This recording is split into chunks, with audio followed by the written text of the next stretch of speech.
नमस्कार दोस्तों, पूजा हूँ मैं और आप देख रहे हैं डिस्कवरी न्यूज़।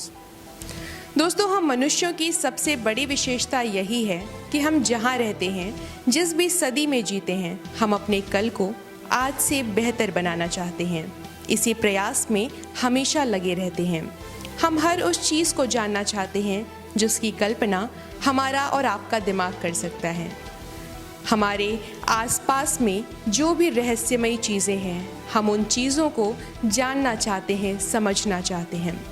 हम विकास के उस चरम पर जाना चाहते हैं जहां खुद को सर्वश्रेष्ठ बता सकें। विश्व के सभी देश अपने अपने तरीके से विकास की अलग अलग परिभाषाएं गढ़ रहे हैं, पर अफसोस तरक्की का यह पहिया सारी दुनिया को आर्थिक, सामाजिक और पर्यावरणीय खतरों की ओर ले जा रहा है। जी हाँ दोस्तों, अब यह खतरा सिर्फ पर्यावरण तक सीमित नहीं रहा। आर्थिक और सामाजिक पक्ष भी लगातार चोटिल हो रहे हैं। और मेरी यह बात महज अनुमान आधारित तथ्य नहीं, बल्कि शोधकर्ताओं की रिपोर्ट्स के आधार पर जांचा परखा कड़वा सच है। हद से ज़्यादा हो रहे विकास की कीमत पूरी दुनिया को चुकानी पड़ रही है। अगर पर्यावरण के मौजूदा हालात को तरक्की की बुनियाद से जोड़कर देखा जाए तो निष्कर्ष बेहद ही डरावना है। प्राकृतिक संसाधनों से लबरेज क्षेत्रों में विकास की नींव रखने वाले निर्माण कई तरह की समस्याओं को जन्म दे रहे हैं। इतना ही नहीं, जब कोई प्राकृतिक आपदा आती है और हमारी महत्वाकांक्षाओं पर पानी फेरते हुए चली जाती है, तो यह नुकसान सिर्फ वहाँ के इंफ्रास्ट्रक्चर और आसपास की जनता का होता है। ये अधूरा सच है। भारी कर्ज का हर्जाना तो आपकी जेब तक भी पहुँचता होगा ना। तो यह हमें तय करना है कि हम तरक्की की बुनियाद पर किस तरह से कदम रखना चाहते हैं। अंधाधुंध हो रहे विकास कई तरह के विनाश को जन्म दे रहे हैं। सन 2013 में जून में हुई तबाही के दंश को अभी एक दशक भी ना बीते थे कि उत्तराखंड में चमोली जिले की ऋषिगंगा घाटी में ग्लेशियर के टूट जाने की आपदा ने हम सभी को फिर से यह सोचने पर मजबूर कर दिया कि कहीं प्रकृति से यूं छेड़छाड़ करना मानव समाज के लिए घातक ना बन जाए। चमोली ग्लेशियर बर्स्ट की यह घटना जिस जगह पर हुई है, उस इलाके में दुनिया की सबसे कीमती जड़ी बूटी वार्म हर्ब मिलने की सूचना भी मिली है कि ये उसी चमोली जिले की घटना है जहां पर गौरा देवी, सुंदरलाल बहुगुणा, गोविंद सिंह जैसे लोगों के नेतृत्व में चिपकू आंदोलन चला था। वही आंदोलन जिसका नारा था, क्या है जंगल के उपकार, मिट्टी पानी और प्यार, मिट्टी पानी और प्यार जिंदा रहने के आधार।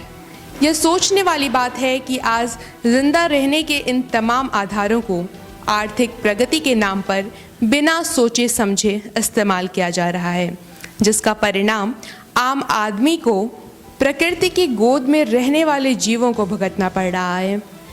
ऋषिगंगा परियोजना में कार्यरत करीब 150 मजदूर तपोवन सुरंग में थे, जो मलबे के कारण पूरी तरह बंद हो गया था। क्योंकि यह तबाही दिन में हुई, इसलिए तत्काल सभी मोर्चों पर जिस तरह से रेस्क्यू ऑपरेशंस किए गए वो काबिले तारीफ है।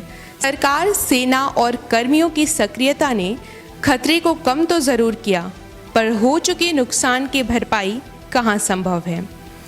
जहाँ पहली ऐसी घटनाएं नहीं के बराबर होती थीं, वहीं पिछले कुछ सालों में हिमस्खलन की खबरें आना वाकई चिंता का विषय है। कहा जा रहा है इस जल प्रलय से 2 जल विद्युत परियोजनाएं तबाह हो गईं। कई जिंदगियों के अंत के साथ ही 4000 करोड़ से ज़्यादा के नुकसान की आशंका है। साइबेरिया जैसे देश में जहां धूप नहीं होती है, वहां पर भी तापमान 6 डिग्री ज़्यादा बढ़ चुका है। बड़े ग्लेशियर्स का टूट कर गिरना जारी रहने की संभावना है, क्योंकि तापमान में वृद्धि होने के कारण ग्लेशियर्स में दरारें आ जाती हैं। ग्लेशियर के निचला हिस्सा पिघलने से ऊपरी हिस्सों में दरार होने के कारण टूटने की संभावना बढ़ जाती है, और यही चमोली में हुआ।